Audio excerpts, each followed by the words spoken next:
मैं हूं आपके साथ जूही तोमर और आप देख रहे हैं न्यूज़ 1 इंडिया। उत्तर प्रदेश की योगी आदित्यनाथ सरकार को सुप्रीम कोर्ट से लगातार झटका लग रहा है।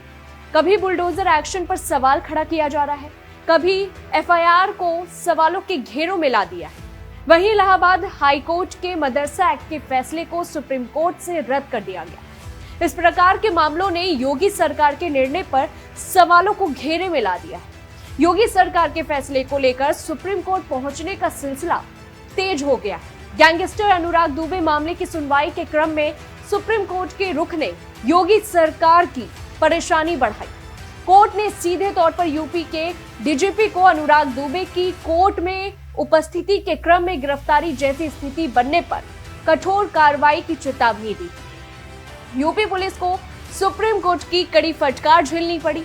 यूपी पुलिस की कार्यशैली पर टिप्पणी करते हुए कोर्ट ने कहा कि पुलिस पावर एंजॉय कर रही है। सुप्रीम कोर्ट ने गैंगस्टर अनुराग दुबे की अग्रिम जमानत याचिका पर सुनवाई के दौरान प्रदेश के पुलिस प्रमुख पर टिप्पणी की। जस्टिस सूर्यकांत ने यूपी पुलिस को लेकर कठोर टिप्पणी की। पीठ ने यूपी पुलिस को चेतावनी देते हुए कहा कि आप अपने डीजीपी को बता दें कि हम ऐसा कठोर आदेश देंगे कि सारी जिंदगी याद रहेगा। सुप्रीम कोर्ट ने एंटीसिपेटरी बेल याचिका पर सुनवाई के क्रम में जस्टिस सूर्यकांत और जस्टिस उज्जवल भुयान की पीठ का सख्त रुख दिया। याचिकाकर्ताओं का कहना था कि उसके खिलाफ कई एफआईआर दर्ज है और उसे डर है कि अगर वह जांच के लिए कोर्ट में पेश हुआ तो उसके खिलाफ नया मामला दर्ज हो जाएगा। कोर्ट ने निर्देश दिए कि याचिकाकर्ता जांच अधिकारी के उसके मोबाइल फोन पर दिए गए किसी भी नोटिस का पालन करे और कोर्ट ने यह भी साफ कर दिया कि कोर्ट की पूर्व अनुमति के बिना उसे पुलिस हिरासत में नहीं लेगी। जस्टिस सूर्यकांत ने सुनवाई के दौरान कहा कि याचिकाकर्ता शायद इस डर में भी जी रहा है कि यूपी पुलिस उसके खिलाफ एक और झूठ मामला दर्ज कर दे। उसे पता है कि आप कोई और झूठा केस दर्ज करके उसे गिरफ्तार कर लेंगे। वहीं पीठ ने पुलिस पर सख्त रुख अपनाते हुए यह भी कह दिया कि आप अपने डीजीपी को बता सकते हैं कि जैसे ही अनुराग दुबे को छू दिया गया, हम ऐसा कठोर आदेश देंगे कि सारी जिंदगी आप याद करेंगे। हर बार आप उसके खिलाफ एक नई एफआईआर लेकर आ जाते हैं। जमीन हड़पने के आरोपों पर कोर्ट ने कहा कि यह सबसे आसान है। हम केवल यह बता रहे हैं कि आपकी पुलिस जो है किस खतरनाक क्षेत्र में घुस गई है, उसका मजा ले रही है। सत्ता से कौन चूकना चाहेगा। ऐसे में आइए जानते हैं कि आखिर ये अनुराग दुबे है कौन और जिसके केस में यूपी पुलिस को सुप्रीम फटकार मिली। बता दें कि फर्रुखाबाद के गैंगस्टर अनुराग दुबे उर्फ डब्बन के खिलाफ धोखाधड़ी, मारपीट और जालसाजी के कई मामले दर्ज हैं और उस पर एनएसए गुंडा एक्ट के तहत भी केस दर्ज है। वहीं अनुराग का भाई अनुपम दुबे जो कि बसपा नेता है और उसके खिलाफ भी हत्या समेत कई गंभीर मामले दर्ज हैं। आरोप है कि ये दोनों भाई गैंग चलाते हैं और क्षेत्र में दहशत फैलाते हैं। इलाके में इनकी खूब दादागिरी चलती है। एक अनुमान के मुताबिक इन दोनों का 100 करोड़ रुपए से ऊपर का साम्राज्य है और इनकी गिनती बाहुबली माफियाओं में होती है। हालांकि पिछले कुछ समय से दोनों भाई पुलिस के रडार पर हैं। उन पर ताबड़तोड़ एक्शन हो रहे हैं जिसमें संपत्तियों की कुर्की भी शामिल है।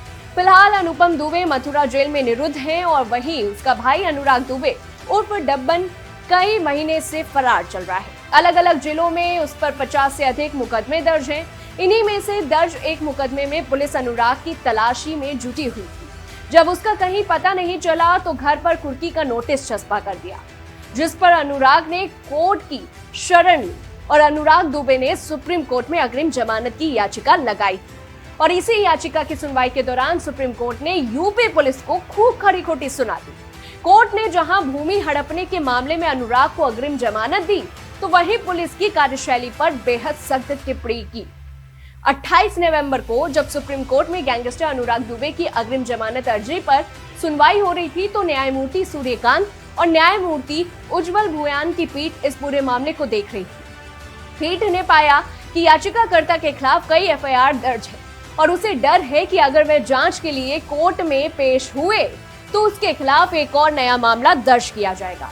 यह देखते हुए कोर्ट ने निर्देश दिया कि याचिकाकर्ता जांच अधिकारी की ओर से उसके मोबाइल फोन पर दिए गए किसी भी नोटिस का पालन करे।